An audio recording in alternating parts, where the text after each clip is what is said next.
नमस्कार दोस्तों, आज मैं आपको कार्तिक स्नान की संपूर्ण कहानियाँ सुनाने जा रही हूँ। प्रेम से बोलिए कार्तिक मास की जय हो, विष्णु भगवान की जय हो, लक्ष्मी माता की जय हो, तुलसी माता की जय हो। बहुत पुरानी बात है। एक गांव में एक बूढ़ी औरत अपने बहू के साथ रहती थी। बहू बहुत ही सुंदर और संस्कारिक थी। वह बुढ़िया कार्तिक के महीने में स्नान पूजा पाठ किया करती थी।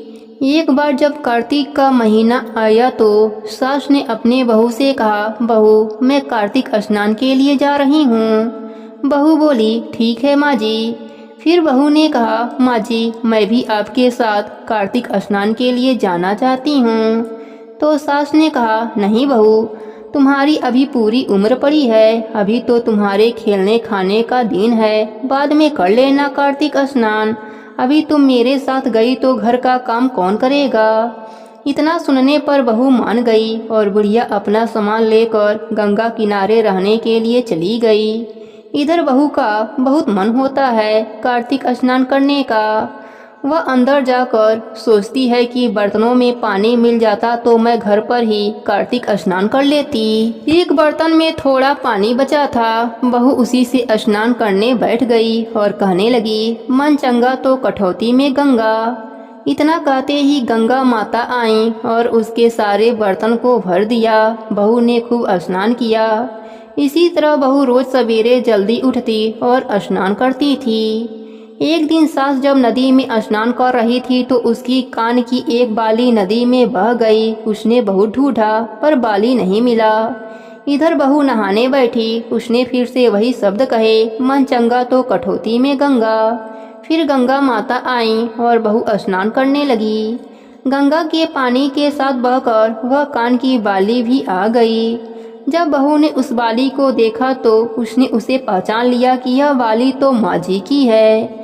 जब उसकी सास कार्तिक स्नान समाप्त हुआ तो घर आई तो वह बहुत दुखी थी। बहू ने पूछा, माँ जी क्या हुआ, आप इतने दुखी क्यों हैं। तब सास ने सारी बात अपने बहू को बताई। फिर बहू ने कान की बाली लाकर अपने सास को दिया। उसकी सास ने पूछा, यह तुम्हारे पास कैसे आया, मैं तो नदी में बाली को बहते हुए देखा था। तब बहू ने सारी बात अपने सास को बताई कि कैसे वह नहाते समय गंगा माता को याद करती थी और वह रोज आती थी और मैं स्नान करती थी। सास मन ही मन बहुत खुश हुई और सोचने लगी कि मेरी बहू कितनी संस्कारिक और मन की साफ है, तभी तो गंगा माता खुद यहाँ आती थीं और इसको कार्तिक स्नान कराती थीं। अब सास बहू मिलकर हर साल कार्तिक स्नान करते, कथा कहानी सुनते थे। कार्तिक स्नान के फल से सास बहू को यह लोक पर सुखों की प्राप्ति हुई और मरने के बाद वैकुंठ लोक का सुख मिला। हे कार्तिक के देव, जैसे आपने सास बहू पर अपनी कृपा करी वैसे ही अपने सभी भक्तों पर अपनी कृपा बनाए रखना। प्रेम से बोलिए कार्तिक के देव की जय हो, राई दामोदर की जय हो। भगवान श्री राम, लक्ष्मण और सीता जी पिता दशरथ जी की आज्ञा से वनवास जाने लगे। रास्ते में सभी तीर्थ गंगा, जमुना, गोमती नदियों में पितृ तर्पण कर वन में कंदमूल फल फूल खाते हुए वन में अपना समय व्यतीत करने लगे। कार्तिक का महीना आया। एकम के दिन लक्ष्मण जी ने राम जी की आज्ञा से फल फूल लाकर माता सीता को दिया। माता सीता ने 4 पत्तल परोसी। जब लक्ष्मण ने पूछा, भाभी माँ हम 3 हैं, फिर 4 में क्यों परोसा। माँ सीता बोली, 1 पत्तल गौ माता की है। जब राम जी, लक्ष्मण जी और गौ माता को पत्तल परोस दिया तब राम जी ने पूछा, सीता जी आपने खाना शुरू क्यों नहीं किया। सीता माता बोली, मेरा तो राम कथा सुनने का नियम है, राम कथा सुनने के बाद ही मैं फल ग्रहण करूंगी। राम जी बोले, मुझे कथा सुना दो। लक्ष्मण जी बोले, मुझे सुना दो। तब माँ सीता बोली, औरत की बात औरत ही सुने, आप मेरे पति हो, आप मेरे देवर हो, आपसे कैसे कहूँ। लक्ष्मण जी ने सोचा इस जंगल में कौन औरत मिलेगी। फिर लक्ष्मण जी ने अपनी माया से एक नगरी का निर्माण किया। वह नगरी सब सुख सुविधाओं से युक्त थी। उस नगरी में सब चीजें सोने की थी, इसलिए नगरी का नाम स्वर्ण नगरी रखा। सभी नगरवासियों को घमंड हो गया। उस नगरी में कोई गरीब नहीं था। जब सीता जी कुएं पर पानी लेने गईं और पनिहारनियों से राम राम किया तो कोई नहीं बोला। थोड़ी देर में एक छोटी कन्या आई। सीता जी उससे राम राम बोली और कहा कि बाई राम कथा सुनेगी क्या? वह बोली मेरे तो घर पर काम है। सीता जी ने कहा मेरे पति राम और देवर लक्ष्मण भूखे हैं। लड़की बोली मेरी माँ मेरा इंतजार कर रही है। वह लड़की वहाँ से जाने लगी। तब माँ सीता के क्रोध से सारी नगरी साधारण सी हो गई। जब लड़की घर गई तो माँ बोली बाई यह क्या हुआ? तब लड़की बोली मेरे को तो पता नहीं, वहाँ पर एक साध्वी बैठी थी, मुझे राम कथा सुनने के लिए बोली, मैं तो कथा नहीं सुनी। यदि उसने कुछ किया हो तो पता नहीं। तब उसकी माँ ने उसको वापस जाकर कथा सुनने को कहा। लड़की ने वापस जाकर कथा सुनने से मना कर दिया। तब उसकी बहू बोली आपकी आज्ञा हो तो मैं कथा सुनकर आती हूँ। जब बहू कुएं पर गई तो पानी भरे और खाली करे। तब सीता जी ने कहा आपके घर पर कुछ काम नहीं है क्या? वह बोली माता जी मैं तो सारा काम करके आई हूँ। माँ सीता बोली तो मुझे माँ कहकर बुलाई, यदि तुझे समय हो तो क्या मेरी राम कथा सुन लेगी? वह बोली माता जी कहानी सुनाओ, मैं प्रेम से सुनूंगी। सीता जी ने कहा हे भाई तूने मेरी मृतलोक में मदद करी, भगवान तेरी स्वर्गलोक में रक्षा करेंगे। राम कथा पूर्ण हुई तो सीता जी ने कहा हे भाई तूने मेरी राम कथा सुनी, मेरी सहायता की, राम जी लक्ष्मण जी को जिमाया है, भगवान तेरी भी रक्षा करेंगे, तुझे स्वर्ग का सुख मिलेगा। सीता माता ने उपहार स्वरूप अपने गले का हार उसे दे दिया।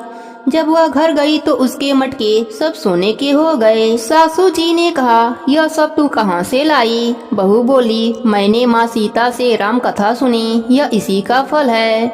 सासू जी ने कहा प्रतिदिन राम कथा सुन के आना।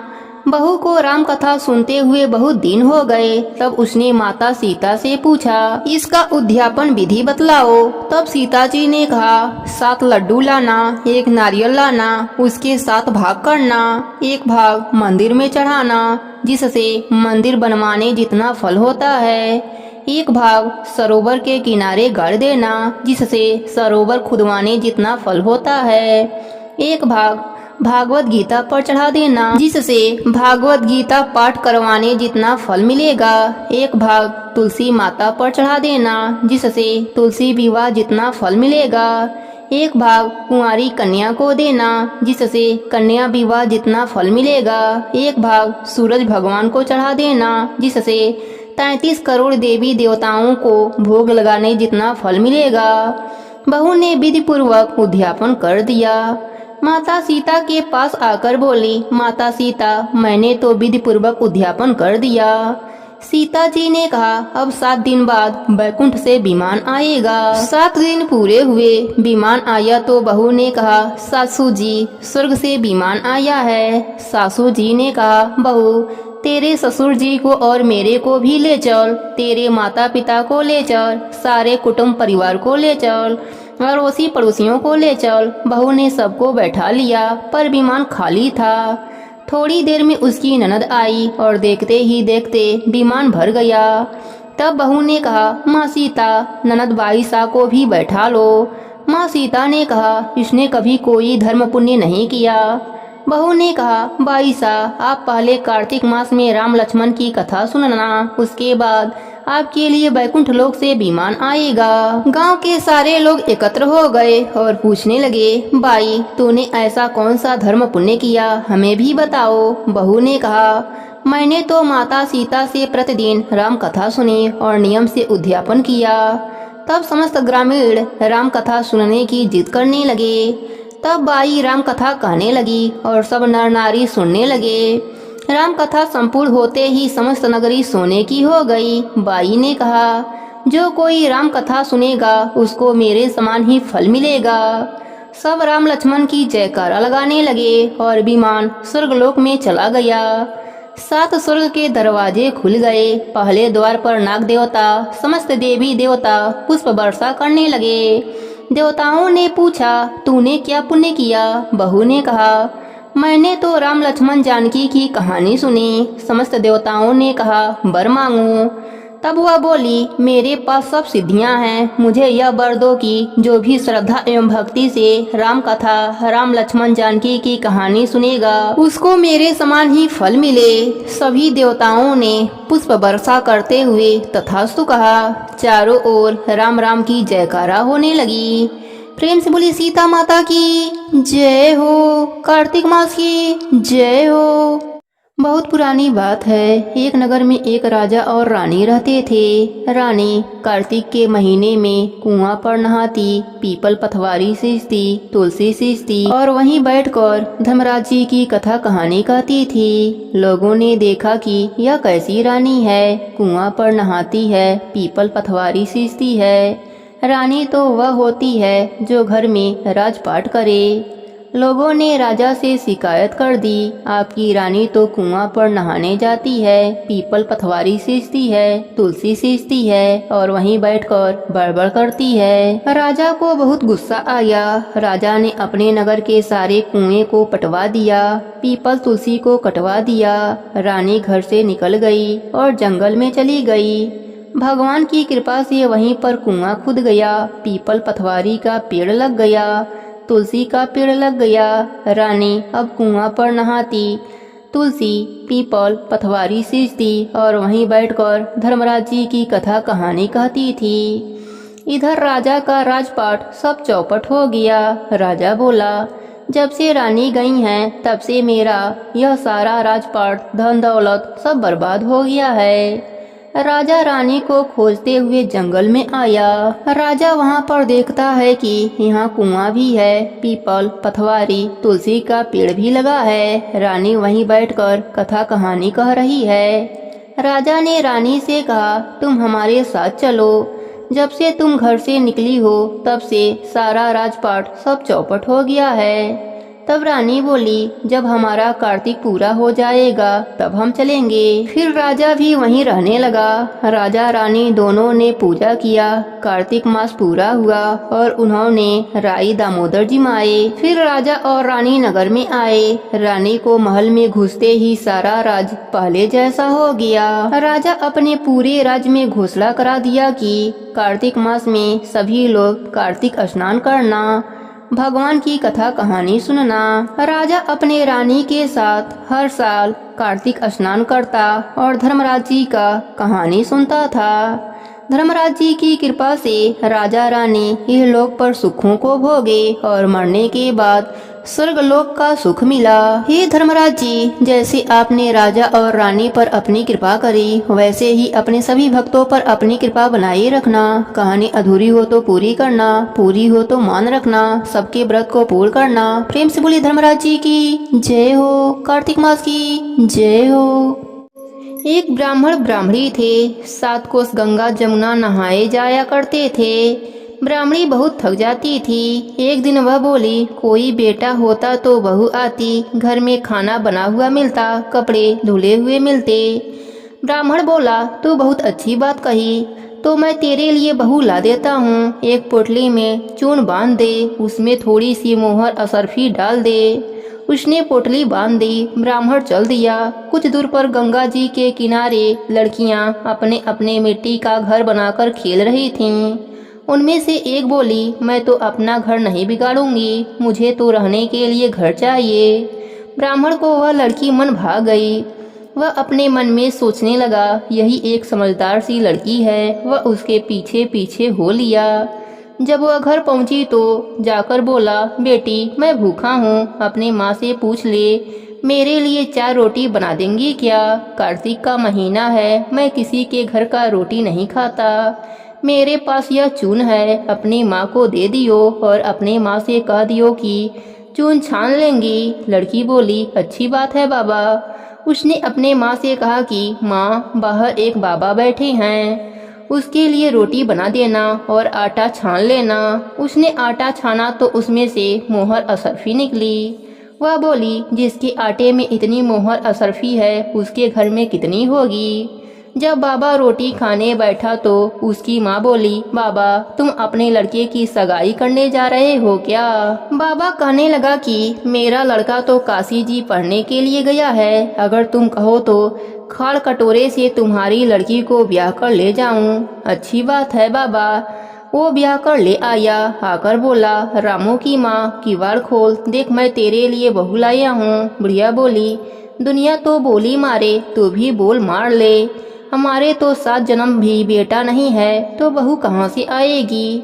ना तू किवाड़ खोलना। उसने किवाड़ खोला, देखा तो सामने बहू खड़ी है। सास आदर सत्कार से बहू को अंदर ले आई। बूढ़ा बुढ़िया नहाने जाते, बहू घर का सारा काम करती, खाना बनाती, कपड़े धोती, रात को उनके पाँव भी दबाती। इस तरह से बहुत समय निकल गया। सास बोली, बहू चूल्हे की आंच बुझने नहीं देना और मटके का पानी भी खत्म मत होने देना। एक दिन चूल्हे की आग बुझ गई। बहू भागी भागी पड़ोस में गई, जाकर बोली, पड़ोसन मुझे थोड़ी सी आंच दे दो, मेरे चूल्हे की आंच बुझ गई है। मेरे सास ससुर आते ही होंगे, सुबह 4 बजे के गंगा नहाने गए हुए हैं। पड़ोसन ने कहा, तू तो बावली है, तुझे तो यह यूं ही उठाकर लाए हैं। इनके 7 जन्म से भी कोई बेटा नहीं हुआ। बहू बोली, नहीं तो इनका बेटा तो काशी जी पढ़ने गए हैं। पड़ोसन बोली, ना झूठ बोल रहे हैं। बहू बोली, अब मैं क्या करूं? पड़ोसन ने कहा, जली फूकी रोटी सेक देना, अलुनी दाल दे देना, खीर की कलछी दाल में, दाल की कलछी खीर में डाल देना। उसको पड़ोसन की सीख लग गई। उसने ऐसा ही किया। सास ससुर आए, उसने आज न तो आदर सत्कार किया और न ही उनके कपड़े धोए, खाना लगा दिया। सास बोली, बहू यह क्या है? यह तो जली फूटी रोटी है, अलुनी दाल है, खा लो सासू जी। तुम एक दिन खा लोगी तो कुछ ना होगा, मुझे तो जीवन भर अनूठी ही रहनी है। सास बोली, बहू को तो पड़ोस की सीख लग गई है। बहू रात को सो गई। सुबह भागी भागी पड़ोसन के पास गई, जाकर बोली, अब मैं क्या करूं? पड़ोसन बोली, 7 कोठों की चाबी मांग लेना। जब सासू जाने लगी तो बहू अड़कर आगे खड़ी हो गई, बोली, बाद में जाना, पहले मुझे 7 कोठों की चाबी दे दो। ससुर बोला, चाबी दे दो, आज भी इसका कल भी इसका, हमारा क्या है, आज मरे या कल। पीछे से बहू ने कोठे खोलकर देखा तो किसी में अन्न, किसी में धन, किसी में बर्तन, किसी में कपड़े के अटूट भंडार भरे पड़े हैं। 7वां कोठा खोलकर देखा तो उसमें गणेश जी, लक्ष्मी जी, पीपल, पथवारी, कार्तिक के ठाकुर, राई दामोदर, तुलसी जीव का बीवड़ा, 36 करोड़ देवी देवता विराजमान हैं। गंगा जमुना बह रही हैं। तिलक छापे लगाए चौकी पर बैठा एक लड़का माला जप रहा है। वह बोली, तू कौन है? वह बोला, मैं तेरा पति हूँ, किवाड़ बंद कर दे, मेरे माँ बाप आएंगे तब खोलना। अब तो बहू खुश हो गई। 36 प्रकार के भोजन बनाए, 16 श्रृंगार किया, नाची गाई। सास ससुर आए, बड़े प्यार से उसने उनसे बात करी, उनके कपड़े धोए, खाना खिलाया। बूढ़ा बोला, बहू तो धन देखकर राजी हो गई। बहू सास के पैर दबाती जाए और कहती जाए, माँ जी तू इतनी दूर 12 कोस गंगा जमुना नहाने क्यों जाती हो? थक जाती हो, तुम घर में ही नहा लिया करो। सास बोली, बावली कहीं की, घर में भी गंगा जमुना बहती हैं क्या? बहू बोली, हाँ माँ जी, चलो मैं दिखाती हूँ। उसने 7वां कोठा खोलकर दिखाया। उसमें गणेश जी, लक्ष्मी जी, पीपल, पथवारी, तुलसी, कार्तिक के ठाकुर, राई दामोदर, शिव, पार्वती, 36 करोड़ देवी देवता विराजमान हैं। गंगा जमुना बह रही हैं। तिलक छापे लगाए चौकी पर बैठा एक लड़का माला जप रहा है। माँ बोली, तू कौन है? वह बोला, मैं तेरा बेटा हूँ। तू कहाँ से आया है? लड़का बोला, मुझे तो कार्तिक के देव ने भेजा है। माँ बोली, बेटा यह दुनिया कैसे जानेगी? मेरे घर के लोग कैसे जानेंगे? देवरानी जेठानी क्या जानेंगे? अगल बगल आस पड़ोस के लोग कैसे जानेंगे? बुढ़िया ने पंडित को बुलाकर पूछा।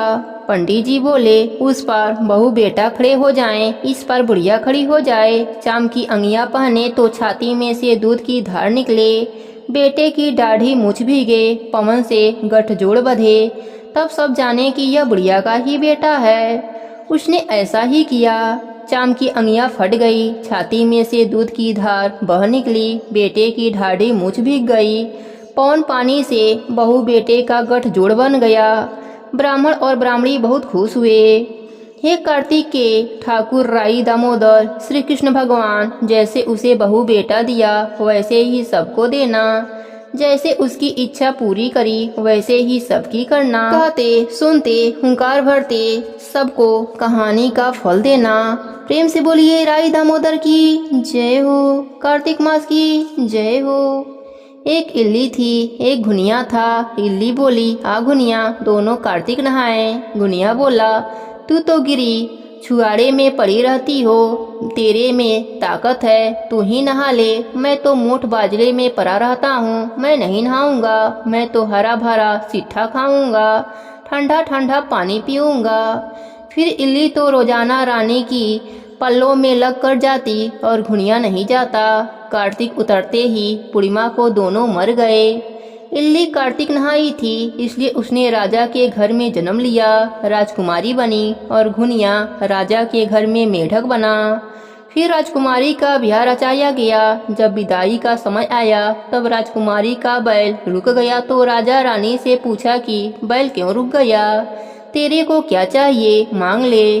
तब राजकुमारी बोली कि मेरे को मेढक सोने की साकर में बांधकर मेरे रथ के पीछे बांध दो। सबने कहा राजकुमारी मेढक क्यों मांग रही है, तेरे को कुछ धन और चाहिए तो ले लो। लेकिन उसने कहा कि मेरे को तो मेढक ही चाहिए। उसने रथ के पीछे मेढक बंधवा दिया। जैसे ही राजकुमारी महलों में पहुंची तो मेढक को सीढ़ी के नीचे बांध दिया। जब भी राजकुमारी सीढ़ी से उतरती तो मेढक कहता ये चटको, ये मटको, श्याम सुंदरी थोड़ा पानी पिला दो। तो वह कहती कि तू कार्तिक नहा ले।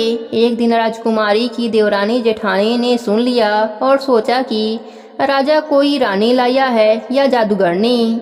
उन्होंने राजकुमार से कहा कि तू रानी लाया है या जादूगरनी लाया है, जो आदमियों से तो बात नहीं करती और जानवरों से बातें करती है। राजा ने कहा कि जब तक आंखों से न देख लूं मानूंगा नहीं। एक दिन राजा छिपकर बैठ गया। राजकुमारी महलों से उतरी तो फिर मेढक ने वही कहा और रानी ने भी वही जवाब दिया। तब राजा तलवार लेकर खड़ा हो गया और कहा कि तू मेढक से कैसे बात कर सकती हो, सच्ची बात बताओ, नहीं तो तलवार से काट दूंगा। रानी बोली पिछले जन्म में मैं तो एक इल्ली थी और यह घुनिया था। इसको मैंने कहा कि आ दोनों आकर कार्तिक नहाएं। यह तो नहाया नहीं और मैं नहा ली, इसलिए हम दोनों पिछली बातें करते हैं। राजा ने कहा कि कार्तिक में गंगा नहाने का इतना फल होता है तो हम दोनों भी जोड़े से कार्तिक नहलाएंगे और खूब दान पुण्य करेंगे, जिससे हमें आगे इससे ज्यादा फल मिलेगा। दोनों कार्तिक नहाने लगे। राजा के घर खूब धन संपत्ति हो गई। हे कार्तिक महाराज, जैसे इल्ली को दिया सबको देना, जैसे घुनिया को दिया ऐसा किसी को मत देना। प्रेम से बोले कार्तिक के देव की जय हो। दो माँ बेटी थीं। वह रोजाना नित नेम की कहानी कहा करती थीं। उसकी बेटी ने कहा माँ मैं नित नेम की कहानी कहूँगी। माँ ने कहा बेटी तेरी कहानी ससुराल में कौन सुनेगा। उसने जिद करी और नित नेम की कहानी कहने लगी। उसकी शादी हुई, ससुराल गई तो सबसे कहती कि मेरी कहानी सुन लो। सभी कुछ ना कुछ बहाना बनाकर टाल देते। कोई कहानी नहीं सुनता तो वह भूखी रहती। एक दिन पड़ोसन बोली मैं तेरी कहानी सुनूंगी। वह आती, कहानी सुनती तो बहू खा लेती। एक दिन ननद ने अपनी माँ से कहा कि माँ भाभी पड़ोसन के कहने पर तो खाना खा लेती है और हम कहते हैं तो नहीं खाती है। माँ ने कहा उससे मना कर देना। लड़की ने पड़ोसन को मना कर दिया। पड़ोसन ने अपने पति से कहा कि उसकी बेटी मना कर रही है। पति ने कहा कि उसकी माँ मना करे तो मत जाना। अगले दिन सास ने मना कर दिया तो पड़ोसन नहीं आई। बहू की कहानी कोई नहीं सुना तो वह भूखी रही। ससुर ने पूछा कि बहू कैसी है तो सास कहती है कि अच्छी है, काम काज तो कर लेती है मगर कुछ खाती नहीं है। ससुर ने कहा कि बड़े घर की बेटी है, काम करने से थक जाती होगी, इससे काम मत कराया करो। लेकिन वह फिर भी नहीं खाती। धर्मराज जी का आसन डोलने लगा कि इस नगरी में ऐसा कौन है जो भोजन नहीं करता है, उसे बुलाओ। स्वर्गलोक से विमान आया तो सास बोली मैं चलूंगी। बहू ने कहा तुम्हें तो बहुत काम है, मेरी कहानी सुनने का समय नहीं है। जेठानी ने कहा तो कहने लगी कि तुम्हें तो मालिक का खाना बनाना है। ननद ने कहा तो कहने लगी तुम्हें तो गुड्डे गुड़िया खेलने की से फुर्सत नहीं है। पड़ोसन बोली कि मैं चलूंगी, तो वह बोली हाँ चलो, तुमने ही मेरे नित नियम की कहानी सुनी हो। वह अपने मालिक के पास गई। मालिक बोला कि तू तो बड़ी भाग्यवान है जो जीते जी जा रही है, मरकर तो सभी जाते हैं। हे धर्मराज जी, जैसे आपने बहू और पड़ोसन पर अपनी कृपा करी, वैसे ही अपने सभी भक्तों पर अपनी कृपा बनाए रखना। प्रेम से बोलिए धर्मराज जी की जय हो। कार्तिक के महीने में सब कोई तुलसी माता को सींचने जाता। सब कोई तो सींच कर आ जाता, पर एक बुढ़िया माई आती और तुलसी माता से रोजाना कहती तुलसी माता सबकी दाता, मैं बिरला सींचूं तू कर निस्तार मेरा। तुलसी माता अड़ुआ दे, लडुआ दे, पीताम्बर की धोती दे, मीठा मीठा ग्रास दे, बैकुंठ का वास दे, चटके की चाल दे, पटके की मौत दे, चंदन की गांठ दे, झालर की झंकार दे, साईं का राज दे, दाल भात का जीवन दे, 11 का मौत दे, श्री कृष्ण का कंधा भी दे दे।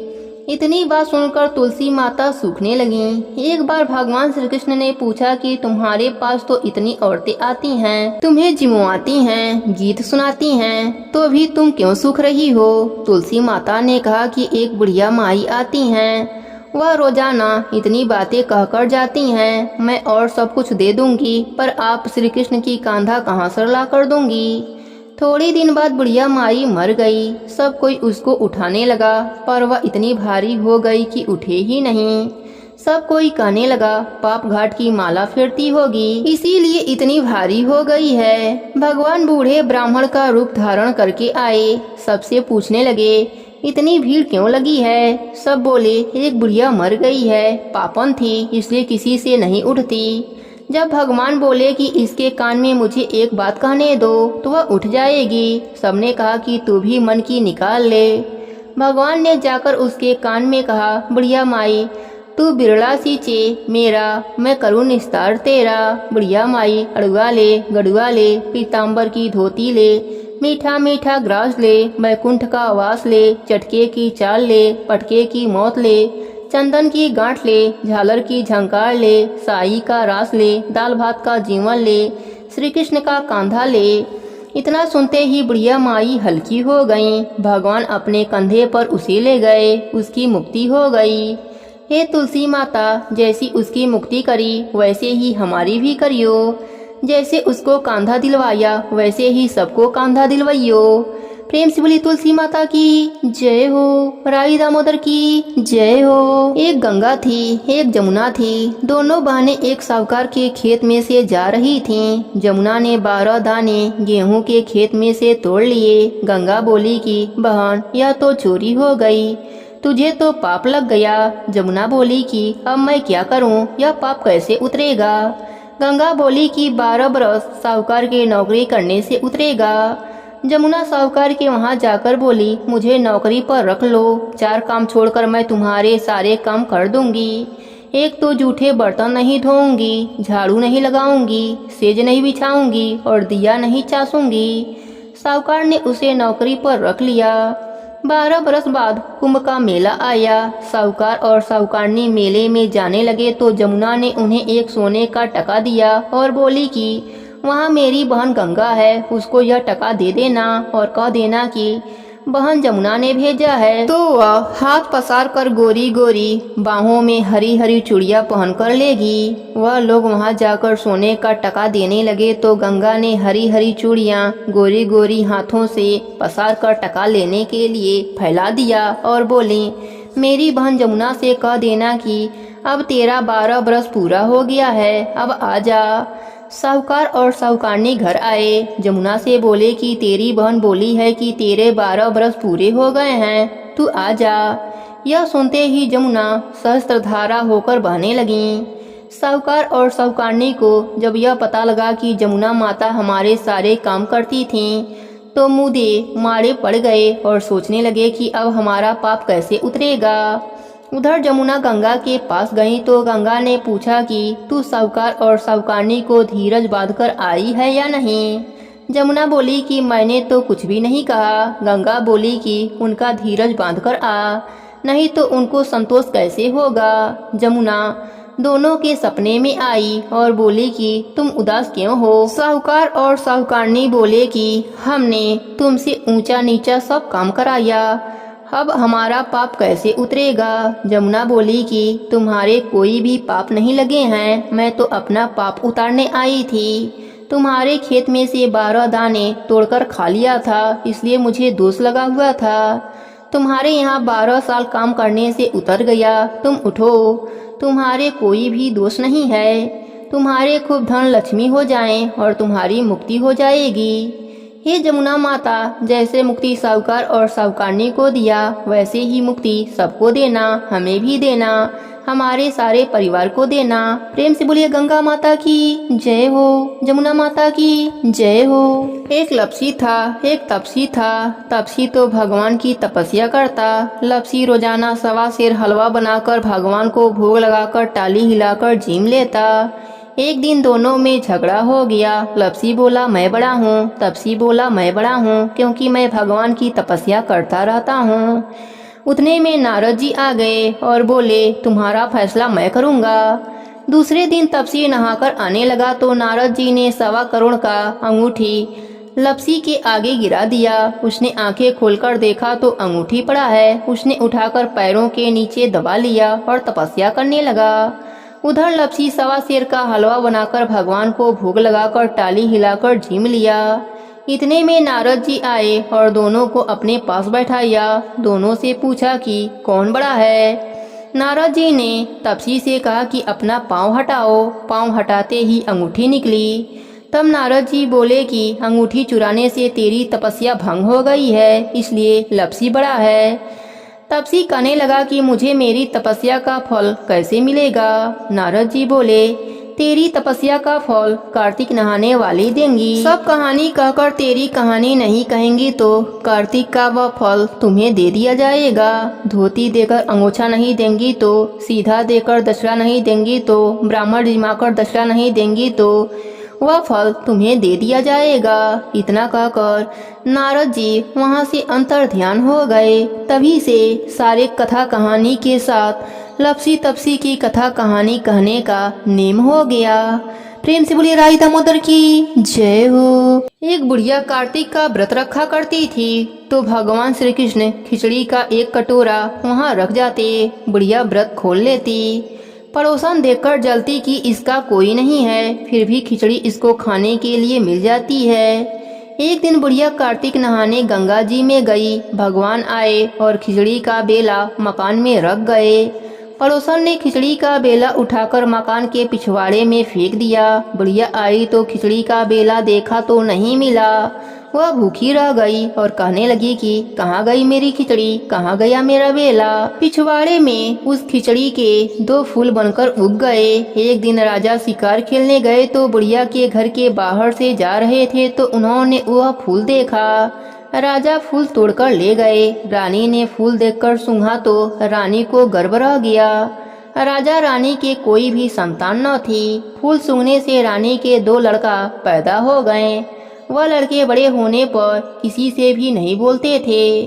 दोनों लड़के शिकार खेलने जाते तो रास्ते में बुढ़िया मिलती। बुढ़िया कहती कहाँ गई मेरी खिचड़ी, कहाँ गया मेरा बेला। लड़के कहते हम ही तेरी खिचड़ी हैं, हम ही तेरे बेला हैं। जब भी लड़के शिकार खेलने जाते बुढ़िया कहती तो लड़के वही जवाब देते। राजा को पता चला। राजा ने बुढ़िया को बुलाया और कहा कि हमसे तो यह बालक नहीं बोलते, तुमसे कैसे बोलते हैं। बुढ़िया ने कहा कि मुझे इस बात का मालूम नहीं है, लेकिन मैं कार्तिक का व्रत करती हूँ तो श्री कृष्ण भगवान मुझे खिचड़ी दे जाते हैं, परंतु एक दिन मुझे खिचड़ी नहीं मिली। तब मैं कहने लगी कि कहाँ गई मेरी खिचड़ी, कहाँ गया मेरा बेला। तब लड़के बोले कि तुम्हारी पड़ोसन ने खिचड़ी फेंक दिया था तो उसके फूल बन गए, राजा तोड़कर ले गए, उससे हम दोनों लड़के हो गए, हमें तो भगवान ने बुढ़िया के लिए भेजा है। तब राजा ने बुढ़िया को अपने महल में रख लिया। हे कार्तिक के राई दामोदर, जैसे आपने बुढ़िया को सुख दिया वैसे ही अपने सभी भक्तों पर अपनी कृपा बनाए रखना। प्रेम से बोलिए राई दामोदर की जय हो। एक जाट था, एक भाट था, दोनों दोस्त थे। जाट चला अपने बहन के घर, भाट चला सासरे। रास्ते में कुएं के पाल पर दोनों बैठ गए। जाट बोला, नगर बसेरा कर लेते हैं। भाट बोला कि मैं तो सासरे जा रहा हूँ, खूब खातिर होगी, तू ही कर। जाट कुएं के पाल पर बैठकर पानी की घंटी और चावल का दाना लेकर नगर बसेरा करने लगा और बोला, नगर बसेरा जो करे सो मल धोवे पाव, ताता माड़ा लापसी देगी मेरी माँ। माना देगी मौसी, देगी द्वारका का वास, मीठा मीठा ग्रास वृंदावन का वास। 5 कुल्ठी छठी रास, मेरी जीवड़ो श्री कृष्ण के पास, डालू पानी हो जाएगी, झट से निकल जाए मेरा जी। वह नगर बसेरा करके चल पड़ा। जाट की बहन ने बूरा चावल जिमा कर खूब बातें चीते की। भाट पहुंचा तो सासरे में आग लग गई। बुझाते बुझाते, राख उठाते उठाते हाथ भी काला, मुंह भी काला। रोटी ना पानी। पड़ोसन आई बोली, जमाई आए, उसकी भी पूछ कर लो। सास बोली, क्या करूं, मेरा तापड़ा भूपड़ा सब चला गया। पड़ोसन ने रोटी और छाछ दी, उसने खा ली। शाम को दोनों फिर मिले। दोनों बोले, क्या बात है। भाट बोला, मैंने ससुराल गया तो वहाँ पर आग लग गई। बुझाते बुझाते हाथ भी काला, मुंह भी काला, रोटी ना पानी मिला। जाट बोला, मेरी तो खूब खातिर हुई, मैंने कहा था न नगर बसेरा कर लो। वह बोला, अब कर ले। भाट बोला, अब भी ना करूं, मेरी मौसी हैं, पता नहीं रोटी दें या ना दें। तेरी तो माँ है, दही की छुछड़ी चूरमा की पेड़ी धरी पावेंगी। भाट ने नहीं किया, जाट ने नगर बसेरा किया। नगर बसेरा जो करे सो मल धोवे पाओ, ताता माड़ा तापसी देगी मेरी माँ। माँ देना मौसी, देगा द्वारका का वासी, मीठा मीठा ग्रास वृंदावन का वास। 5 कुल्ठी छठी रास, मेरी जीवड़ो श्री कृष्ण के पास, डालो पानी हो जाएगी, झट से निकल जाए मेरा जी। करके वह चल पड़ा। घर पहुंचते ही जाट की मौसी ने लाट चाव किया। भाट घर गया तो उसकी भैंस खो गई। बाप एक लाठी धरे, एक उठावे, बोला कि ससुराल गया तो आग लगा दी, यहाँ आया तो भैंस खो दी। पहले भैंस खोज कर ला, तभी रोटी पानी मिलेगी। सारा दिन हो गया ढूंढते ढूंढते, पर भैंस नहीं मिली। बाजार में फिर दोनों मिले तो जाट ने पूछा, क्या खबर है। भाट बोला कि आते ही मेरे बाप की भैंस खो गई, उसी दिन से ढूंढ रहा हूँ, रोटियों का ठिकाना नहीं। वह बोला, मैंने पहले ही कहा था नगर बसेरा कर लो। भाट बोला कि तेरे नगर बसेरा में इतना गुड़ है तो अब कर लेते हैं। दोनों नगर बसेरा करने लगे। नगर बसेरा जो करे सो मल धोवे पाओ, ताता माड़ा लापसी देगी मेरी माए। माँ देगा मौसी, देगा द्वारका का नाथ, मीठा मीठा ग्रास वृंदावन का वास। 5 कुल्ठी छठी रास, मेरा जीवड़ा श्री कृष्ण के पास, डालू पानी हो जाएगी, झट से निकल जाए मेरा जी। उन्होंने नगर बसेरा किया तो आगे चले तो रास्ते में भैंस मिल गई। लेकर घर आया। माँ बोली, लड़के को आते ही निकाल दिया। सारा दिन हो गया, भूखा मरता रहा। उसको खूब अच्छी तरह से जिमाया। उन्होंने सारी नगरी में ढिढोरा पिटवा दिया कि सब कोई कार्तिक मास में पीहर सासरे आते जाते नगर बसेरा करना। प्रेम से बोलिए राई दामोदर की जय हो। एक साहूकार के बेटे की बहू थी जो सुबह उठकर कार्तिक के महीने में रोजाना गंगा जी में नहाने जाती थी, पराये पुरुष का मुख नहीं देखती थी। एक राजा का लड़का था, जब भी रोजाना गंगा में नहाने जाता और सोचता कि मैं इतनी सुबह नहाने आता हूँ तो भी मेरे से पहले कौन नहा लेता है। 5 दिन कार्तिक के रह गए। उस दिन साहूकार की बहू तो नहाकर जा रही थी। राजा का बेटा आ रहा था। खुड़वा सुनकर वह जल्दी जल्दी जाने लगी तो उसकी माला मोजड़ी छूट गई। राजा आया, उसने सोचा माला मोजड़ी इतनी सुंदर है तो इसे पहनने वाली कितनी सुंदर होगी। सारी नगरी में राजा ने हेलो फिरा दिया कि जिसकी यह माला मोजड़ी है वह मेरे पास 5 दिन आएगी, तब मैं उसकी माला मोजड़ी दूंगा। साहूकार के बेटे की बहू ने कहलवा दिया कि मैं 5 दिन आऊंगी, पर किसी को साग भरने के लिए बैठा दियो। राजा ने गंगा जी पर बिछावन करके एक तोते को बिजड़े में टांग दिया, वहीं पर रख दिया। वह सुबह आई, पहली पैड़ी पर पैर रखते ही बोली कि हे कार्तिक के राई दामोदर, 5 पांडु, 6वां नारायण, भीष्म राजा, उस पापी को नींद आ जाए, मैं सत की हूँ तो मेरा सत रखना। राजा को नींद आ गई और वह नहा धोकर जाने लगी तो तोते से बोली कि सुआ सुआ, सुटका गल गागणों की हार, साग भरियो मेरी बीरा। सुआ बोला कि कोई भी साग भरता है क्या? तब वह बोली कि सुआ सुआ, सुपटा पग घागुड़ी नेवर, भाख भरियो मेरा देवर। सुआ ने कहा अच्छा भाभी, मैं साग भरूंगा। वह तो कहकर चली गई। राजा हड़बड़ाकर उठा, सुआ से पूछा कि सुआ सुआ, वह आई थी, कैसी थी? सुआ बोला आभा की सी बिजली, होली की सी झल, केली की सी कामनी, गुलाब का सा रंग। राजा ने सोचा कि कल मैं अपनी उंगली चीर के बैठूंगा तो नींद नहीं आएगी। दूसरे दिन राजा उंगली चीर के बैठ गया। वह आई, उसने वैसे ही प्रार्थना करी, बस राजा को नींद आ गई। नहा के जाने लगी तो सुआ ने साँक भर दी। राजा ने उठते ही फिर से सुआ से पूछा तो सुआ ने कल के जैसा ही जवाब दे दिया। उसने सोचा कल तो मैं अपने आँख में मिर्च डालकर बैठूंगा। तीसरे दिन राजा आँख में मिर्च डालकर बैठ गया। सारी रात हाय हाय करके बिताई। वह आई, उसने वैसे ही प्रार्थना करी। राजा को नींद आ गई। नहाने के बाद सुआ से साग भरवा के चली गई। राजा ने सोचा कि कल तो मैं कांटों की सेज बिछाकर बैठूंगा। चौथे दिन वह कांटों की सेज पर बैठ गया और हाय हाय करता रहा। पर जब वो आई तो उसको नींद आ गई। उसने सुआ से साग भरवा ली और कहा कि उस पापी से कह दियो मेरे 5 दिन पूरे हो गए हैं, अब मेरी माला मोजड़ी मेरे घर भिजवा देगा। राजा ने उठते ही सुआ से पूछा कि वह आई थी क्या? सुआ बोला आई थी, अपनी माला मोजड़ी मंगवाई है। थोड़े दिन बाद राजा के कोड़े निकल आए। त्राई त्राई पुकारने लगा। ब्राह्मण को बुलाकर पूछा कि सारे शरीर में जलन कैसे हो गई। ब्राह्मण बोले कि यह कोई पतिव्रता स्त्री का पाप धरा है जिसे तुम्हें लगा है। राजा ने पूछा कि अब कैसे ठीक होगा। ब्राह्मण बोला कि तो उसको धर्म की बहन बनाओ और उसके नहाए हुए जल से नहाओ तो तुम्हारा यह जलन कोढ़ सब ठीक हो जाएगा। राजा माला मोजड़ी लेकर उसके घर गया और साहूकार से बोला कि यह तेरी बहू गंगा पर भूल गई थी, यह उसे दे देना और कह देना कि अपने नहाए हुए जल से मुझे नहला दे।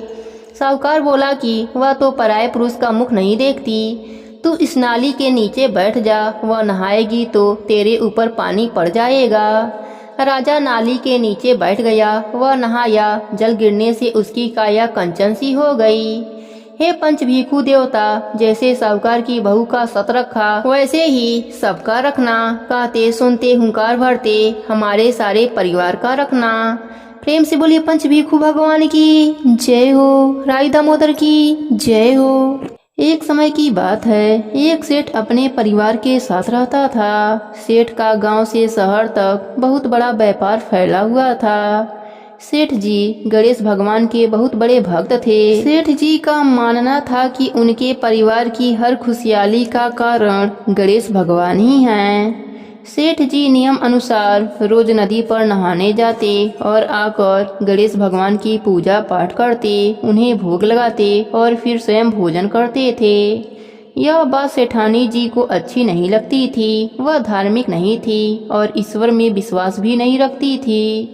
एक बार सेठानी ने सोचा कि यह इतना गणेश भगवान को मानते हैं, गणेश भगवान की पूजा पाठ करते हैं, लेकिन इससे क्या होता है, और नहीं तो वह अपना टाइम खराब करते हैं।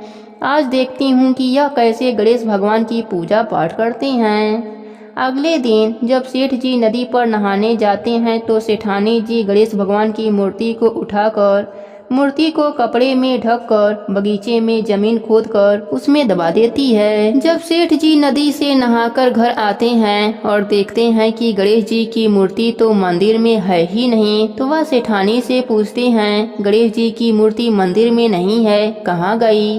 तो सेठानी बोलती है मुझे नहीं मालूम, मूर्ति को घर में बहुत ढूंढा जाता है। उस दिन सेठ जी गणेश जी को भोग नहीं लगा पाते हैं, इसलिए खाना भी नहीं खाते हैं और गणेश भगवान से प्रार्थना करते हैं कि हे प्रभु, लगता है आप मुझसे नाराज हो गए हैं और कहीं चले गए हैं। अब जब तक आप वापस नहीं आ जाते मैं खाना नहीं खाऊंगा। उस दिन पूरा दिन निकल जाता है। सेठ की भक्ति में श्रद्धा थी, इसलिए उसी रात एक चमत्कार हुआ। सेठ को सपना आया जिसमें वह एक छोटे से चूहे के साथ खेल रहे होते हैं। चूहे को खाने के लिए लड्डू देते हैं। चूहा लड्डू लेकर बगीचे में जाता है और जमीन को खोदता है और लड्डू उसमें डाल देता है। अचानक से सेठ जी की नींद खुल जाती है। सेठ जी बगीचे में जाते हैं और मिट्टी खोदने लगते हैं। जहां उन्होंने सपने में देखा था वहीं खोदते हैं। वहीं से उनको कपड़े में लिपटे हुए गणेश जी की मूर्ति दिखाई पड़ती है। सेठ जी गणेश जी को नहलाकर पूजा कराते हैं और मंदिर में स्थापित करते हैं और सेठानी को सारी बातें बताते हैं। जब सेठानी यह सब बातें सुनती है तो उसे बहुत ही आश्चर्य होता है। सेठानी को अपने गलती का एहसास होता है। फिर सेठानी सेठ जी को सारी बात बता देती है और सेठ जी से क्षमा मांगती है। इसके बाद सेठानी का भी मन बदल जाता है और वह भी सेठ जी के साथ गणेश भगवान की पूजा पाठ नियम से करने लगती है। गणेश भगवान की कृपा से उनका घर धन दौलत से भर जाता है। चारों दिशाओं में सेठ जी का यश बढ़ता है। हे गणेश जी महाराज, जैसे आपने सेठ सेठानी पर अपनी कृपा करी वैसे ही अपने सभी भक्तों पर अपनी कृपा सदा ही बनाए रखना। सबके व्रत को पूर्ण करना, कहानी अधूरी हो तो पूरी करना, पूरी हो तो मान रखना। प्रेम से बोलिए गणेश भगवान की जय हो। तमेव माता च पिता तमेव तमेव बंधु च सखा तमेव विद्या द्रविणं तमेव सर्व मम देव देव। प्रेम से बोलिए कार्तिक मास की जय हो। राई दामोदर की जय हो। आरती जुगल किशोर की जय। राधे धन्य छावर की जय। रवि शशि कोटि बदन की शोभा ताहि निरखी मेरा मन लोभा। आरती जुगल किशोर की जय। राधे धन्य छावर की जय। गौर श्याम मुख निरखत रीजे। प्रभु को स्वरूप नयन भर पीजे।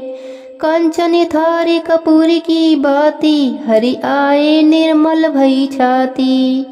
आरती जुगल किशोर की जय। राधे धन्य छावर की जय। फूलन की सेज फूलन की माला। रटन सिंहासन बैठे नंदलाला। मोर मुकुट कर मुरली सोहे। नटवर भेष देखी मन मोहे। आरती जुगल किशोर की जय। राधे धन्य छावर की जय। आधा नील पित पट राशि। कुंज बिहारी गिरवरधारी। श्री पुरुषोत्तम गिरवरधारी। आरती करे सकल ब्रज नारी। आरती जुगल किशोर की जय। राधे धन्य छावर की जय। नंदलाला वृषभानु किशोरी। परमानंद स्वामी अविचल जोरी। आरती जुगल किशोर की जय। राधे धन्य छावर की जय। प्रेम से बोलिए राई दामोदर की जय हो। कार्तिक मास की जय हो। अब सुनती हैं क्षमा प्रार्थना। हे राई दामोदर, हे गंगा माता, मैं आपको ना बुलाना जानती हूँ और ना विदा करना जानती हूँ, पूजा करना भी नहीं जानती। कृपया करके मुझे क्षमा करें। मुझे न मंत्र आता है न ही कोई क्रिया आती है। मैं भक्ति करना भी नहीं जानती। यथासंभव पूजा कर रही हूँ। कृपया मेरी भूल को क्षमा कर इस पूजा को पूर्णतया प्रदान करें। हमको पता है आप हर जगह हैं। आपको न आमंत्रित करना पड़ता है न विदा करना पड़ता है। यह जरूरी नहीं कि पूजा पूरी तरह से शास्त्रों में बताए गए नियमों के अनुसार ही हो। मंत्र और क्रिया दोनों में चूक हो सकती है। इसके बावजूद चूंकि मैं भक्त हूँ और पूजा करना भी नहीं जानती हूँ, मुझसे चूक हो सकती है। लेकिन हे राई दामोदर, हे गंगा माता, आप मुझे क्षमा करें। मेरे अहंकार को दूर करें। मैं आपके शरण में हूँ। प्रेम से बोली राई दामोदर की जय हो, गंगा माता की जय हो, कार्तिक मास की जय हो।